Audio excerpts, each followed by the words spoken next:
Hey there, it's Marion. If you've had a knee replacement and you're struggling with pain in the back of your knee in that posterior area, especially when you're trying to do your stretching, what I'm going to share with you today is vastly going to change how you're doing your recovery. Because what most people don't understand is that tightness behind your knee isn't just about muscles being tight. It's a signal that your knee is giving you about something that's wrong with how you're moving. I'm Marion Barnett, kinesiologist with over 30 years of experience helping people move better, feel better, and perform better. And we're talking about the knee today, especially after total knee replacement and that pain you're getting in the back of the knee. So I want to go through, first of all, what happens actually during surgery that's causing some of the problems. So when you have your knee replacement and the surgeon's in there doing his work, he's doing a few things that are actually going to change what's going on. Number one, it's changing the geometry of your knee. You could have bow-leggedness or knock-kneed, and that's going to change during surgery. The surgeon's actually going to make your knee neutral. Yes, we want to have that neutral knee, but every muscle, every tendon, every ligament that crosses that knee is now going to have to adapt to a neutral knee that it's not used to. Second of all, and this is critical, the surgery removes important sensory structures. Your ACL is going to be removed, your meniscus is going to be removed, your cartilage that has been wearing down, that's going to be removed. And what happens in those areas, there are sensors that are constantly sending information through the nervous system and to the brain to let your brain know how your knee is, where it is, how it's moving, and then it sends those signals back down to tell the muscles how to fire and the knee how to move. Research shows that when the proprioceptors are removed within the knee's ability to sense itself becomes impaired. And this is a long-standing issue. And multiple studies show that this impairment lasts past surgery. Your knee is never going to feel quite the same because that sensory input, that feedback, is not there anymore. Third, there's a specific muscle we need to talk about. It's the popliteus muscle. It's actually housed behind the knee in what's called the popliteal fossa.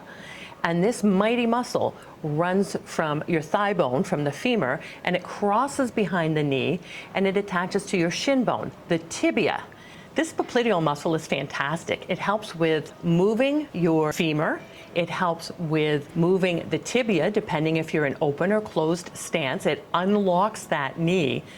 But its most important role is as a stabilizer for the knee joint itself. Research has documented that the positional change that occurs after the knee replacement, because of the components in there, they actually shift the position of the popliteus. It can send the popliteus backwards a little bit in the back in that fossa area by 4 millimeters with normal standard size hardware, and even more shifting occurs if you've got larger implants. Because of this change in position, you can actually get impingement of the popliteus on the hardware and have an impingement style syndrome. So you have altered geometry, you have changes in proprioception, and you have changes in muscle tracking. This is all from the surgery itself. Now here's where things get interesting, and this is the part that most people miss. Before your surgery, you had pain, and you did a lot of things to try and compensate for that pain. You changed your hip positioning, you changed your foot positioning, you put more weight on the other leg, you maybe didn't bend your knee as much, all because you were in pain. And these movement compensations were your body's attempt to try to decrease the pain. And this went on for months and for years, and your nervous system was doing exactly what it should be doing, trying to decrease your pain while still keeping you functional. What's important to know is these weren't conscious decisions. These happen automatically by your nervous system, and it's that signal that gets sent from your brain down to the muscles, down to your limbs, down to the joints and how to bend to tell them what to do to try to decrease that pain. Now remember that your proprioception is now impaired. You can't sense things as well as you used to. And research shows us that when your proprioception is impaired, your nervous system is going to react to try and help. And how it's going to help is with something called co-contraction. Here's what that means. Normally, when you are stretching your knee, so you're trying to improve your flexion, what you're going to do is try and lengthen that quadricep muscle. So that means the quad is going to lengthen and your hamstring is working, try and pull that lower leg in to increase that knee flexion. But what happens with co-contraction when the nervous system is sending strange signals now because of that loss of proprioception, your brain gets confused and it wants to stabilize that knee, and so it's going to contract not only the hamstring to move you into flexion, it's going to contract the quadricep as well, the co-contraction. The same thing, if you're trying to stretch into extension, that lack of proprioception and the nervous system's reaction to it is going to have the hamstring contract as well. And research shows us this works for the hamstrings, for the quadriceps, for the gastroc muscles. So we know that muscles react strangely after surgery because of the change in the signals from the nervous system. It's like the check engine light on in your car. You could put a little piece of tape over that check engine light, and then the check engine light is gone. But it doesn't mean that you've solved the problem with your engine. And that's the same thing, that pain behind your knee, that's like your check engine light. It's telling you something's wrong. So you can massage it out and try and stretch it and get some temporary relief, but you're only relieving the symptoms. You're not actually getting to the root cause. You're not actually checking the engine to see what's wrong. So what actually needs to happen? Well, that's why I use the Kinetic Stacking Method. This is a method that actually breaks things down, unstacks them, so you can find what the root cause is and then build it back up properly. So step one, we have to identify your compensatory movement problems. We have to take a look and see exactly how your body's moving and what it's doing to compensate for the knee pain that you've had for years and for the problems you're having after surgery.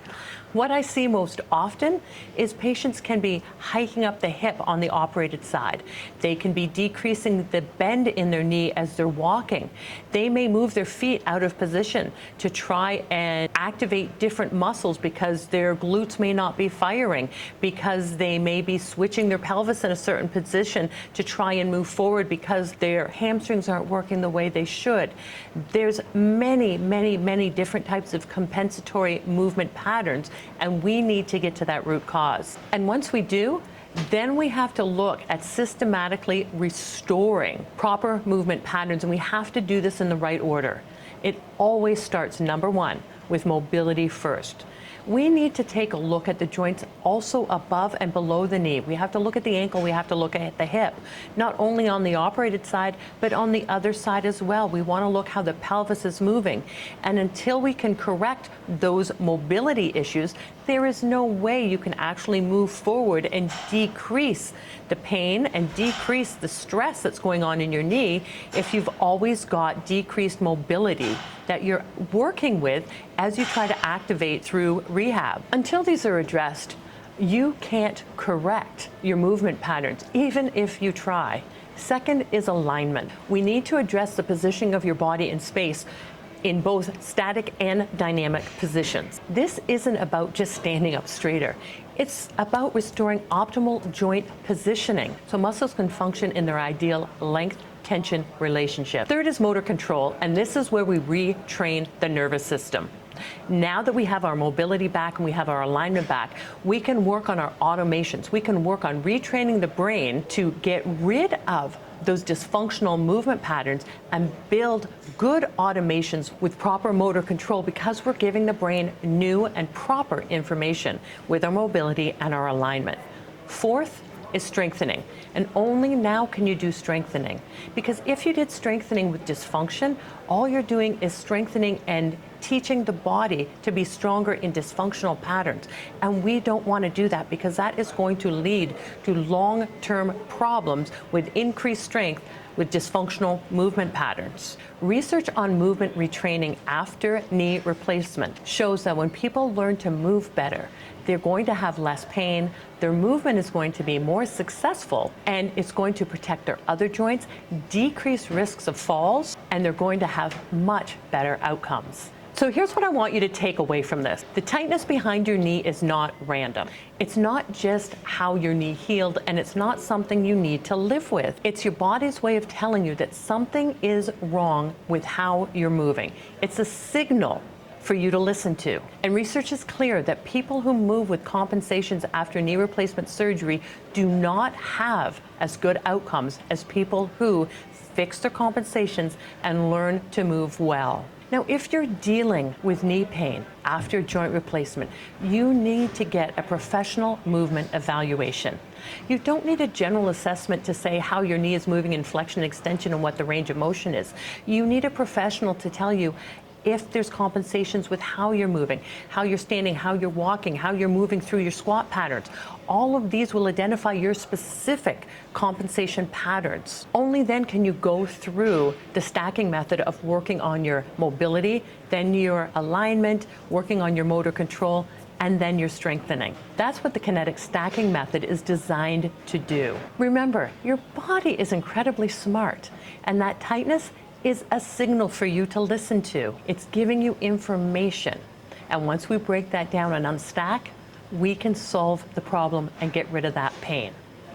Now, if this is something that you're interested in, if this is something that you're struggling with, send me your name through email or jot a note down to this video or in my community on YouTube and let me know this is something you're interested in. I can put you on the wait list. So when I do live movement evaluations, you'll be at the head of the class. Have a great afternoon.